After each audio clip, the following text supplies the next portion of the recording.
Hello everyone, welcome to FOC classes. So students, आज की video में हम डिस्कस करने वाले हैं class 12 IT code 802 chapter 3 part 19।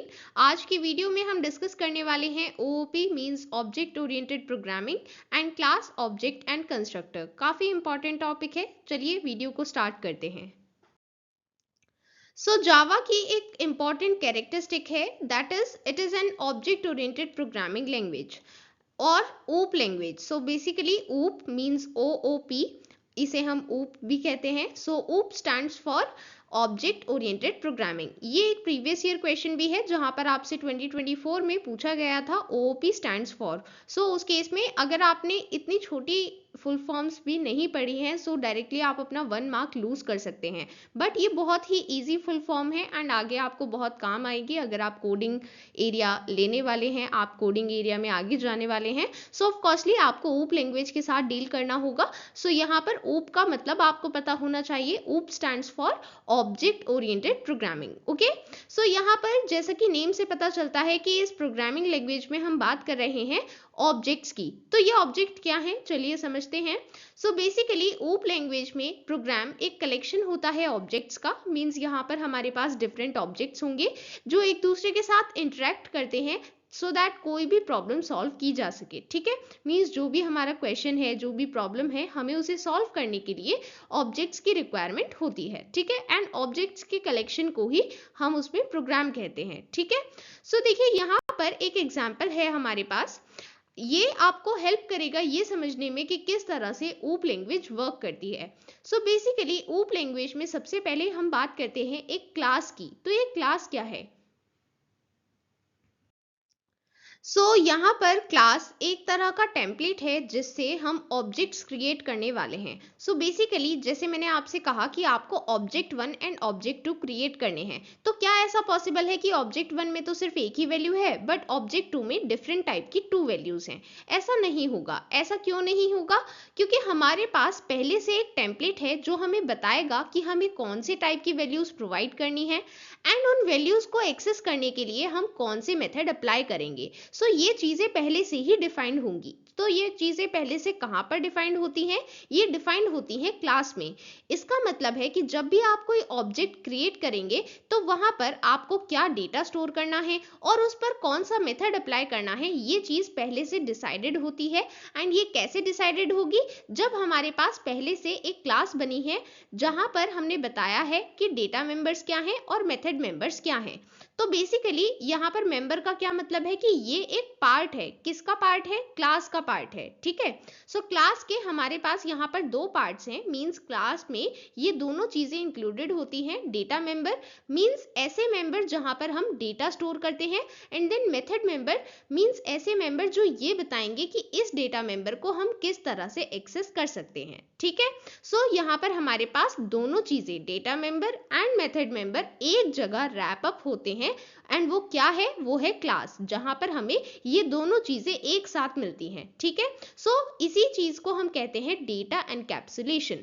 Data encapsulation class 11th का एक कंसेप्ट है। बट इन केस आपका एग्जामिनर आपसे पूछ लेता है या फिर आपको आगे कहीं इस कंसेप्ट की रिक्वायरमेंट है, तो आपको पता होना चाहिए कि जो चीज हम पढ़ रहे हैं ये बेसिकली डेटा एनकैप्सुलेशन ही है। ठीक है, तो डेटा एनकैप्सुलेशन को सिंपली क्या बता सकते हैं? जब क्लास में डेटा मेंबर्स और मेथड मेंबर्स को एक जगह रैप अप किया जाता है उसे हम कहते हैं डेटा एनकैप्सुलेशन। ओके, ये दोनों चीजें हमने जब एक जगह रैप अप की हैं तो वो एक यूनिट क्या है जिसमें हमने इन दोनों को रैप अप किया है? That is class. ठीक है, एंड इसी प्रोसेस को हमने कहा है डेटा एनकैप्सुलेशन। ठीक है, यहाँ पर क्योंकि हमने क्लास में बता दिया है कि क्या डेटा मेंबर है और क्या मेथड मेंबर है, तो इसी की हेल्प से अब हम ऑब्जेक्ट्स क्रिएट करेंगे। ठीक है, तो जो डेटा मेंबर हमने यहाँ पर बताए हैं, जैसे सपोज करते हैं कि हमने नेम बताया है, तो हम सिर्फ नेम की ही वैल्यू यहाँ पर स्टोर कर सकते हैं। ठीक है, किसी और चीज की वैल्यू स्टोर नहीं करेंगे, सिर्फ नेम की ही वैल्यू स्टोर करेंगे। ठीक है, इसकी हेल्प से हमें पता चलता है कि हमें हर ऑब्जेक्ट में कौन सी वैल्यू देनी है। ठीक है, बट अगेन आपको याद रखना है data member and method member ये सिर्फ कैरेक्टरिस्टिक्स प्रोवाइड करते हैं। एक्चुअल में जो डेटा स्टोर होना है वो कहाँ पर हो रहा है, वो हो रहा है इन ऑब्जेक्ट्स, मींस ऑब्जेक्ट्स में ही एक्चुअल डेटा वैल्यू स्टोर होती है। क्लास में हमें सिर्फ कैरेक्टरिस्टिक पता चलती है क्या कैरेक्टरिस्टिक है, बट एक्चुअल डेटा वैल्यूज कहाँ पर रहेंगी, ऑब्जेक्ट्स में। ठीक है, इस चीज को थोड़ा और अच्छे से समझते हैं with the help of example. Okay, so सबसे पहले जैसे कि मैंने आपको बताया, क्लास एक तरह का टेम्पलेट है जिससे हम ऑब्जेक्ट्स बनाते हैं। सो अगर हमें ऑब्जेक्ट्स बनाने हैं तो जिस टेम्पलेट की रिक्वायरमेंट हमें है वो है क्लास। ठीक है, सो हम कह सकते हैं each object is an instance of a class. ठीक है, अगर आपसे पूछा जाता है एग्जाम में व्हाट इज एन ऑब्जेक्ट, आप सिंपली बता सकते हैं each object is an instance of a class. ठीक है, मीन्स जो क्लास हमारे पास एक टेम्पलेट है, जब हमने उससे ऑब्जेक्ट बनाया है तो वो ऑब्जेक्ट क्या है, उसी क्लास का एक इंस्टेंस है जहां पर हम एक्चुअल डेटा वैल्यूज को प्रोवाइड कर रहे हैं। ओके, सो यहाँ पर चलिए एग्जाम्पल के थ्रू समझते हैं। सबसे पहले यहाँ पर हमारे पास एक क्लास है एम्प्लॉय। ठीक है, ये है क्लास। तो मैंने अभी आपको क्या बताया था, क्लास मींस एक ऐसी यूनिट जहां पर data members and method members को एक जगह रैप अप किया जाता है। ठीक है, तो अगर मैं एम्प्लॉय क्लास डिफाइन कर रही हूं तो इसी के साथ मैं बताऊंगी कि यहाँ पर क्या डेटा मेंबर है और क्या मेथड मेंबर है। ठीक है, सो यहाँ पर हमारे पास एक डेटा मेंबर है नेम, मींस हम यहाँ पर एम्प्लॉय का नेम स्टोर करेंगे। सो यहाँ पर क्योंकि ये क्लास है, क्लास में मैंने सिर्फ ये बताया है कि ये डेटा मेंबर है, मींस नेम एक कैरेक्टरिस्टिक होने वाली है एम्प्लॉय के ऑब्जेक्ट के लिए। ठीक है, बट उसकी जो एक्चुअल वैल्यू है वो मैं कहां पर प्रोवाइड करूंगी, इन द ऑब्जेक्ट्स। ठीक है, तो यहां पर जब हम डेटा मेंबर डिफाइन कर रहे हैं तो हमें सिर्फ डेटा मेंबर ही डिफाइन करना है, वहां पर उसकी वैल्यू नहीं प्रोवाइड करनी। ठीक है, वैल्यू कहां पर प्रोवाइड करनी है, इन द ऑब्जेक्ट्स। ओके, इसके बाद यहाँ पर हमने एक मेथड भी बताया है, दैट इज डिस्प्ले, मींस हम यहाँ पर डिटेल्स डिस्प्ले कर रहे हैं। ठीक है, सो बेसिकली यहाँ पर आपने एग्जांपल के थ्रू क्या समझा, हमारे पास ये डेटा मेंबर है एंड ये मेथड मेंबर है। ठीक है, एंड जैसा कि मैंने आपको बताया था कि मेथड मेंबर्स हमें क्या बताते हैं कि हम डेटा मेंबर्स को किस तरह से एक्सेस कर सकते हैं। सो फॉर एग्जांपल ये जो हमने मेथड लिखा है डिस्प्ले, इसको हम कैसे यूज करने वाले हैं, जब भी हम डिस्प्ले मेथड लिखेंगे तो जो डेटा मेंबर की वैल्यू है वो डिस्प्ले हो जाएगी। ठीक है, I hope this is clear to you. जैसा कि हमने यहाँ पर बात की, एम्प्लॉय क्लास है। एम्प्लॉय क्लास के यहाँ पर 3 ऑब्जेक्ट्स हैं। बिकॉज हमें पता है कि क्लास एक टेम्पलेट है, मींस यहाँ से हमें पता चलने वाला है कि हम कौन सी डेटा मेंबर्स यहाँ पर यूज करें, उनकी वैल्यूज प्रोवाइड करें। यहाँ पर हम देख सकते हैं कि एम्प्लॉय का एक डेटा मेंबर है नेम। इसका मतलब है कि अगर हम कोई भी ऑब्जेक्ट क्रिएट करने वाले हैं तो उसका एक ही डेटा मेंबर की वैल्यू हमें प्रोवाइड करनी होगी, दैट इज नेम। ठीक है, जैसे यहाँ पर हमने एम्प्लॉय क्लास के लिए 3 ऑब्जेक्ट्स क्रिएट किए हैं। ठीक है, ये हमारे ऑब्जेक्ट्स के नेम है। ठीक है, यहाँ पर ऑब्जेक्ट 1 का नेम है एम्प्लॉय 1, देन ऑब्जेक्ट 2 का नेम है एम्प्लॉय 2, देन ऑब्जेक्ट 3 का नेम है एम्प्लॉय 3। ठीक है, अब यहाँ पर हम बात करते हैं डेटा मेंबर नेम के बारे में।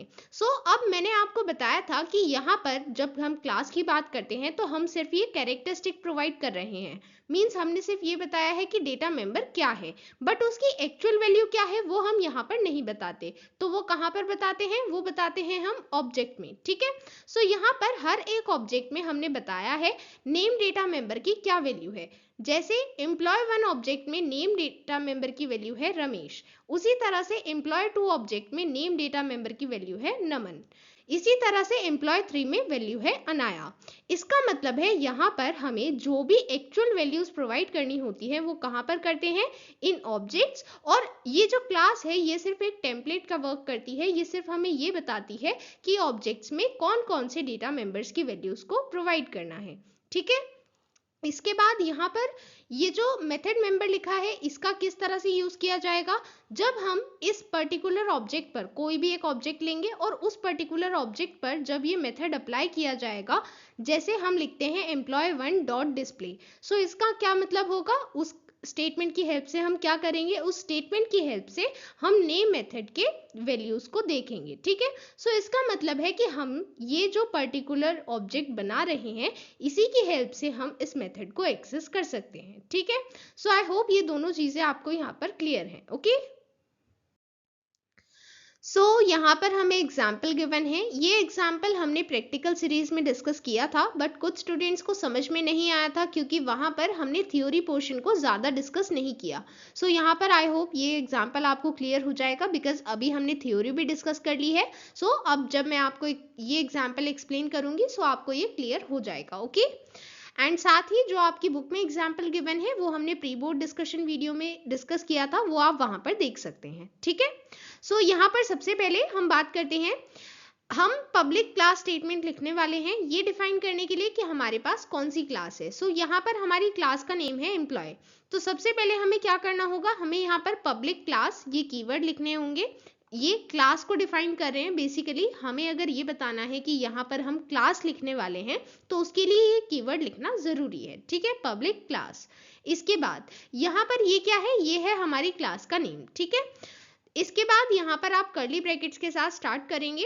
अब यहाँ पर आपको नेक्स्ट स्टेप में क्या करना होगा, सबसे पहले आपको डेटा मेंबर्स को डिक्लेयर करना होगा। ठीक है, यहाँ पर डेटा मेंबर्स को डिफाइन करने के लिए आपको वही प्रोसीजर फॉलो करना है जो अभी तक हम वेरिएबल नेम्स के लिए फॉलो करते थे। ठीक है, वेरिएबल नेम्स को किस तरह से डिक्लेयर करते थे, सबसे पहले डेटा टाइप लिखते थे, फिर वेरिएबल का नेम।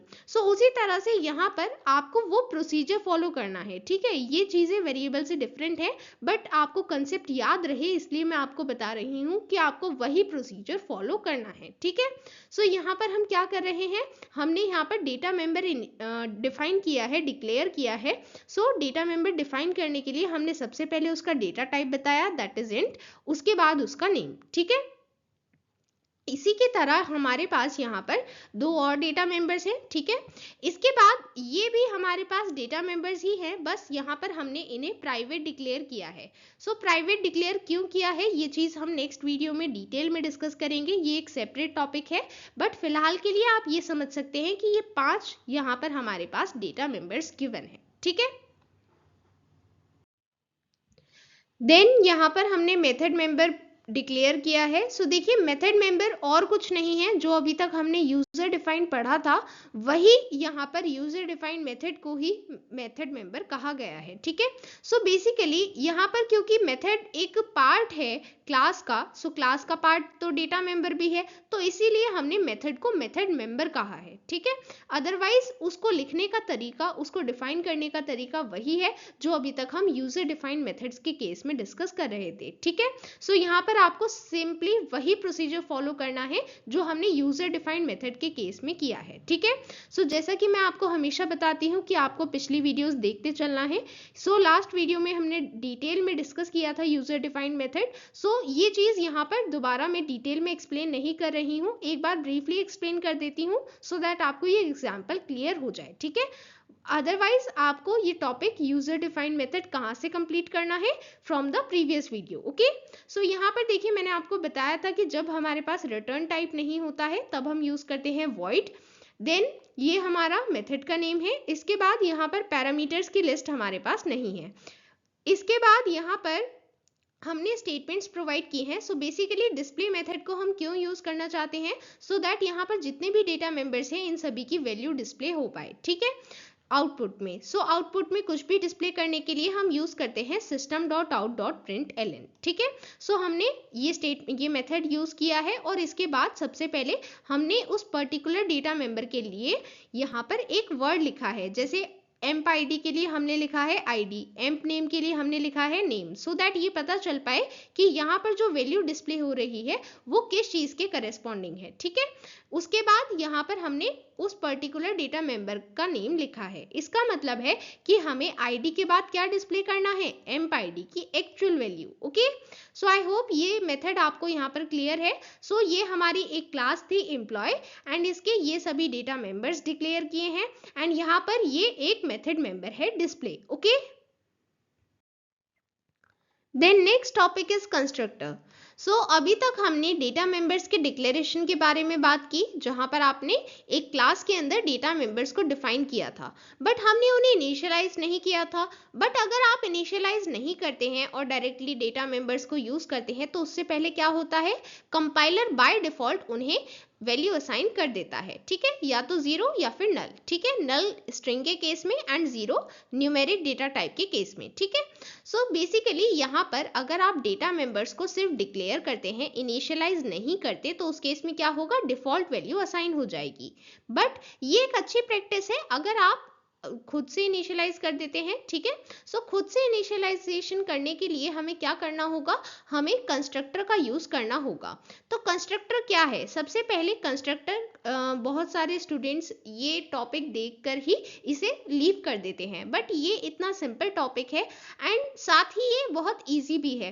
सो ऐसा नहीं है कि ये डिफिकल्ट है, बस आप एक न्यू नेम देख लेते हैं तो आप घबरा जाते हैं। बट यहाँ पर कंस्ट्रक्टर बेसिकली एक मेथड ही होता है, ठीक है। मेथड हम ऑलरेडी जानते हैं, यूजर डिफाइंड मेथड को हमने डिटेल में डिस्कस किया है। सो अगर आप यूजर डिफाइंड मेथड को समझ चुके हैं तो आपको कंस्ट्रक्टर समझने में बिल्कुल भी प्रॉब्लम नहीं आने वाली, ठीक है। सो देखिए यहाँ पर कंस्ट्रक्टर का क्या मतलब है, कंस्ट्रक्टर एक मेथड ही है, एक स्पेशल मेथड मेंबर है, ठीक है। मींस यहाँ पर इसके कुछ स्पेशल कैरेक्टरिस्टिक्स होंगे, बट अदरवाइज ये मेथड ही है, ठीक है। एंड इसका क्या काम है, इसका काम है डेटा मेंबर्स को इनिशियलाइज करना, ठीक है। मींस जो क्लास हमारे पास है उसके डेटा मेंबर्स को यहाँ पर इनिशियलाइज किया जाएगा, ठीक है। सो जब भी हम किसी भी क्लास के ऑब्जेक्ट को क्रिएट करेंगे तब वहां पर कंस्ट्रक्टर ऑटोमेटिकली इन्वोक हो जाता है, इन्वोक मतलब कॉल हो जाता है। सो हमें उसे सेपरेटली कॉल करने की जरूरत नहीं होती, ठीक है। सो ये चीज आप यहाँ पर याद रखेंगे, क्योंकि मैंने आपको बताया था कि कोई भी मेथड जब आपने बनाया है तो आपको उसे इन्वोक या फिर कॉल करना होगा। तो यहाँ पर क्योंकि मैंने आपको बताया कि इसकी कुछ स्पेशल कैरेक्टरिस्टिक्स हैं, सो क्या स्पेशल है, सबसे पहला ये पॉइंट आपको ध्यान में रखना है, आपको इसे सेपरेटली कॉल नहीं करना है, ये अपने आप कॉल हो जाता है कब, जब ऑब्जेक्ट को क्रिएट किया जाएगा तब, ठीक है। सो यहाँ पर कुछ इंपॉर्टेंट कैरेक्टरिस्टिक्स हैं, इन कैरेक्टरिस्टिक्स को हम समझते हैं एक एग्जाम्पल के साथ। सो ये एग्जाम्पल गिवन है, आपको कंस्ट्रक्टर किस तरह से लिखना है। सो सबसे पहले कंस्ट्रक्टर आप कब लिखेंगे, जब आपके पास पहले से एक क्लास है जिसमें एक डेटा मेंबर्स हैं, ठीक है। सो क्लास में डेटा मेंबर्स हैं, उनको हमें इनिशियलाइज करने के लिए कंस्ट्रक्टर को लिखना है, ठीक है।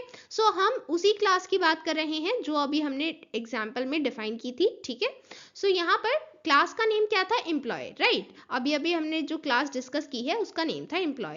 अब यहाँ पर आपको हमेशा याद रखना है कि जब आपसे कंस्ट्रक्टर का नेम पूछा जाएगा तो वो एग्जैक्टली सेम नेम होगा जैसा क्लास का नेम होता है, ठीक है। सो जो क्लास का नेम है, जैसे कि हमारे एग्जाम्पल में एम्प्लॉय नेम था क्लास का, वही नेम यहाँ पर कंस्ट्रक्टर का होने वाला है, ठीक है। सो जब आप कंस्ट्रक्टर को स्टार्ट कर रहे हैं तो सबसे पहले आप लिखेंगे कंस्ट्रक्टर का नेम। तो कंस्ट्रक्टर का नेम क्योंकि सेम है क्लास के नेम की तरह, तो आप यहाँ पर क्या लिखेंगे, बेसिकली क्लास का नेम ही लिख रहे हैं, ठीक है। बट एक्चुअल में ये क्या है, ये कंस्ट्रक्टर है, ठीक है। बिकॉज इसका नेम सेम है इसलिए यहाँ पर हमने वही नेम यूज किया है, ठीक है। इसके बाद क्योंकि आपको पता है कि जब भी हम कोई यूजर डिफाइंड मेथड की बात करते थे तो सबसे पहले हम क्या लिखते थे, रिटर्न टाइप, राइट। आपको रिकॉल करना है, यूजर डिफाइंड मेथड में हम सबसे पहले लिखते हैं रिटर्न टाइप, ठीक है।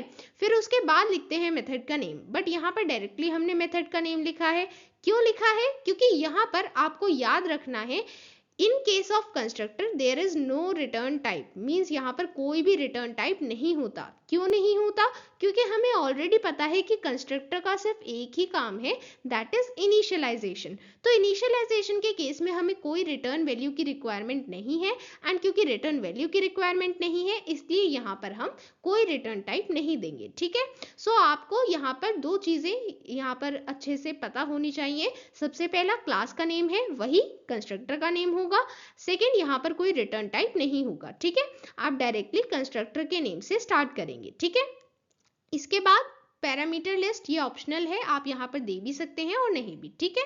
सो अगर आपको यहाँ पर पैरामीटर कंस्ट्रक्टर बनाना है जिसमें पैरामीटर हैं, सो उसके लिए आपको यहाँ पर पैरामीटर्स प्रोवाइड करने होंगे, ठीक है। पैरामीटर प्रोवाइड करते टाइम ऑफकोर्सली आप उनके डेटा टाइप उनके साथ लिखेंगे, ठीक है।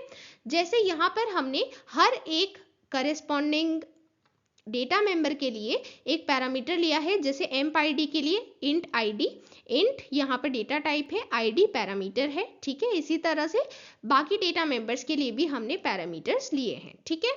इसके बाद अब हम क्या करेंगे, अब जो भी डेटा मेंबर्स हमारे पास थे, हम उन सभी को इनिशियलाइज करेंगे। इनिशियलाइज करने का क्या मतलब है कि हम इनको वैल्यू प्रोवाइड करेंगे, ठीक है, जिसके साथ ये इनिशियलाइज हो पाए। तो यहाँ पर जैसे एम्प आईडी को हम कौन सी वैल्यू असाइन कर रहे हैं, आईडी। सो बेसिकली ये जो पैरामीटर हम यहाँ पर यूज कर रहे हैं, यही पैरामीटर असाइन किया जाएगा करेस्पॉन्डिंग डेटा मेंबर को, ठीक है। तो इसका मतलब है कि हम जब भी यहाँ पर कोई भी वैल्यू प्रोवाइड करेंगे तो वो एम्प आईडी को असाइन हो जाएगी, ठीक है। सो आई होप ये चीज आपको यहाँ पर क्लियर है। इसी तरह से जितने भी हमने यहाँ पर पैरामीटर यूज किए हैं वो करेस्पॉन्डिंग डेटा मेंबर को दे दिए जाएंगे, ठीक है। सो इस तरह से यहाँ पर इनिशियलाइजेशन कंप्लीट हो चुका है, ठीक है। सो पैरामीटराइज्ड कंस्ट्रक्टर हमने ऑलरेडी क्रिएट कर चुका है। इसको यूज करते हुए अब हमें ऑब्जेक्ट क्रिएट करना है। सो देखिए, ऑब्जेक्ट क्रिएट करने के लिए सबसे पहले आपको यहाँ पर मेन मेथड स्टार्ट करना होगा, ठीक है। मेन मेथड यहाँ पर हमने स्टार्ट किया है। इसके बाद कर्ली ब्रैकेट स्टार्ट करेंगे एंड देन यहाँ पर अब हम ऑब्जेक्ट लिखने वाले हैं, ठीक है। ऑब्जेक्ट किस तरह से क्रिएट किया जाता है यहाँ पर फोकस करेंगे। देखिए, सबसे पहले आप लिखते हैं क्लास का नेम, ठीक है। इसके बाद आप लिखते हैं ऑब्जेक्ट का नेम। सो बेसिकली सबसे पहले हम ये बताएंगे कि हम एम्प्लॉय क्लास का emp1 ऑब्जेक्ट बना रहे हैं, ठीक है। इसके बाद यहाँ पर असाइनमेंट ऑपरेटर लगाना है और न्यू कीवर्ड लिखना है, ठीक है। इसके बाद अब यहाँ पर क्या लिखेंगे, यहाँ पर लिखा जाएगा, ये है हमारे पास कंस्ट्रक्टर का नेम, ठीक है। सो कंस्ट्रक्टर का नेम हमने अभी पढ़ा था कि कंस्ट्रक्टर का वही नेम होता है जो क्लास का नेम होता है, ठीक है। सो ये चीज आपको यहाँ पर याद रखनी है, क्योंकि सेम नेम है इसलिए हमने एम्प्लॉय यहाँ पर लिखा है, ठीक है।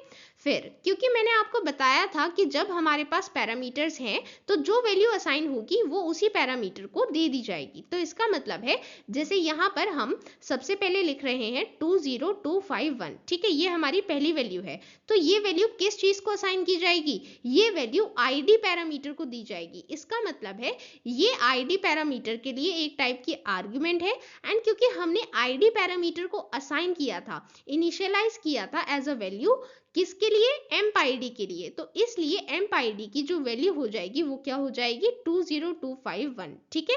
किसके लिए, emp1 ऑब्जेक्ट के लिए, ठीक है। मतलब emp1 की आईडी क्या है, 20251, ठीक है। इसी तरह से बाकी डेटा मेंबर्स की वैल्यू हमने यहाँ पर प्रोवाइड की है, ठीक है।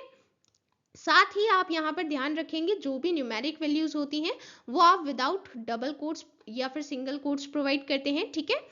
आपको यहाँ पर कोई भी कोट्स यूज नहीं करने, और अगर कोई स्ट्रिंग वैल्यू है या फिर कैरेक्टर है तो उस केस में आप कोट्स यूज करते हैं, ठीक है। सो ये चीज आपको यहाँ पर ध्यान में रखनी है, ठीक है। हर एक वैल्यू के बाद में हमें यहाँ पर कॉमा लगाना है, ठीक है। एंड फिर लास्ट वैल्यू के बाद हम यहाँ पर ब्रैकेट को क्लोज कर देंगे, ठीक है। फिर सेमीकोलन लगाना है। तो बेसिकली ये पूरा हमने ये क्या किया है, ये हमने ऑब्जेक्ट को क्रिएट किया है, ठीक है। सो यहाँ पर हमने एम्प्लॉय क्लास का emp1 एक ऑब्जेक्ट बनाया है एंड उसकी ये सभी वैल्यूज हमने कंस्ट्रक्टर की हेल्प से प्रोवाइड की हैं, ठीक है। एंड जैसे कि मैंने आपको बताया था कि कंस्ट्रक्टर को आपको सेपरेटली कॉल नहीं करना होता है। ऑब्जेक्ट जब आप क्रिएट करेंगे तो वो अपने आप कॉल हो जाता है, ठीक है। देन अगर आपको data members and method members को एक्सेस करना है, उसके लिए आप यूज कर सकते हैं डॉट ऑपरेटर। सो बेसिकली अगर आपने यहाँ पर जैसे ये ऑब्जेक्ट अभी क्रिएट किया है, ये हमारे पास ऑब्जेक्ट क्रिएशन के लिए स्टेटमेंट्स हैं, राइट। हमने अभी emp1 एक ऑब्जेक्ट क्रिएट किया है, ठीक है। अब हम इसी ऑब्जेक्ट की हेल्प से इसके corresponding data member and method member को एक्सेस कर सकते हैं, ठीक है। सो यहाँ पर जैसे ही आप emp1 लिखने के बाद डॉट ऑपरेटर लगाएंगे तो आपके सामने इस तरह का बॉक्स दिख जाएगा, ठीक है। इसमें आपको डेटा मेंबर्स भी शो होंगे जो आप एक्सेस कर सकते हैं एंड साथ ही जो आपने मेथड मेंबर डिफाइन किया था वो भी आपको यहाँ पर डिस्प्ले हो जाएगा, ठीक है। सो आप यहाँ पर कोई भी एक सेलेक्ट कर सकते हैं, ठीक है। सो यहाँ पर हमने डिस्प्ले मेथड को यूज किया है बिकॉज ऑलरेडी हम यहाँ पर वैल्यूज प्रोवाइड कर चुके हैं डेटा मेंबर्स के लिए। सो अब हम डिस्प्ले मेथड को यूज करेंगे सो दैट हम सभी डेटा मेंबर्स की वैल्यूज को देख पाए emp1 ऑब्जेक्ट के लिए, ठीक है। सो यहाँ पर हमें रिजल्ट में मिल गई हैं सारी वैल्यूज, ठीक है, क्योंकि हमने जो डिस्प्ले मेथड था वहां पर मेंशन किया था सबसे पहले आईडी और फिर amp ID means amp ID की वैल्यू हमें बाद में शो होगी, पहले जो हमने स्ट्रिंग लिखी थी वो हमें यहाँ पर शो हो जाएगी, ठीक है। सो इसी तरह से हमें सभी वैल्यू शो हो गई हैं। आई होप ये पूरा एग्जाम्पल आपको यहाँ पर क्लियर है। सो आज की वीडियो में हमने ओप लैंग्वेज को डिटेल में समझा, class, object, data member, method member and constructor, ये सभी टॉपिक्स हमने डिटेल में समझे हैं। अगर आपको कोई भी प्रॉब्लम है तो आप कमेंट सेक्शन में पूछ सकते हैं, okay. If you want to purchase books for class 12 information technology IT code 802 preparation, the links are given in the description. We'll meet you soon in the next video. Till then, bye bye.